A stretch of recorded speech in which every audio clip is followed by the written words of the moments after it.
कि कहा जाता है कि संविधान खराब है, संविधान को बदलना चाहिए। मैं सभी भारतवासियों से कहना चाहती हूँ, जहां तक मेरी आवाज जा रही है, कि संविधान खराब है, संविधान को बदलना चाहिए। लेकिन एक बात बता देना चाहती हूँ, ये वही लोग बोलते हैं जिन्होंने आज तक संविधान का एक पन्ना नहीं पलटा है। जिस दिन इस भारत देश की जनता, जिस दिन इस भारत देश की पढ़ी लिखी अनपढ़ जनता संविधान को पढ़ने लग जाएगी, उस दिन चाहे वो किसी भी जाति विशेष का हो, संविधान का सम्मान करेंगी। क्योंकि खुद अनुच्छेद आपके सामने मैं बताना चाहती हूँ कि भारत का संविधान हर लोगों के लिए क्यों सर्वोपरि है। भारत के संविधान में मौलिक अधिकार जो दिए गए हैं, अनुच्छेद 12 से लेकर 35 तक, वो किसी जाति विशेष को नहीं बल्कि संपूर्ण भारत को दिए गए, संपूर्ण भारत के व्यक्ति को दिए गए हैं। और जब बात आती है कि बाबा साहब की जय जयकार हम क्यों करते हैं और संविधान महान है इसलिए क्यों बोलते हैं, कि पहले राजा पैदा होता था रानी के पेट से, पहले राजा पैदा होता था रानी के पेट से। तब किसी की मर्जी नहीं पूछी जाती थी, तब कोई राजा आपके झुग्गी झोपड़ियों में हाथ पैर जोड़ने नहीं आता था। क्यों? क्योंकि तब राजतंत्र था, इस देश में लोकतंत्र स्थापित नहीं था।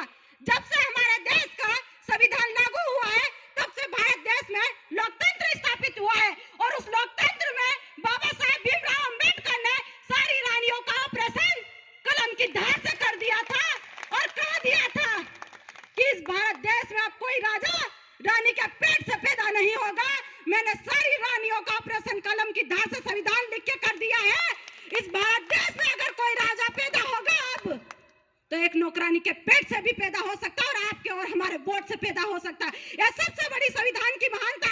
वरना आप सोचिए, पहले युद्ध होते थे, लाखों व्यक्तियों का खून बहता था, तब जाके कोई एक राजा बनता था और उस राजा की मर्जी होती थी तो किसी का भी सर कलम करवा सकता था। लेकिन बताइए कि आज एक प्रधानमंत्री चाहकर भी आपको कुछ भी थोप सकता है? नहीं थोप सकता है। उसको डर है भारतीय संविधान का।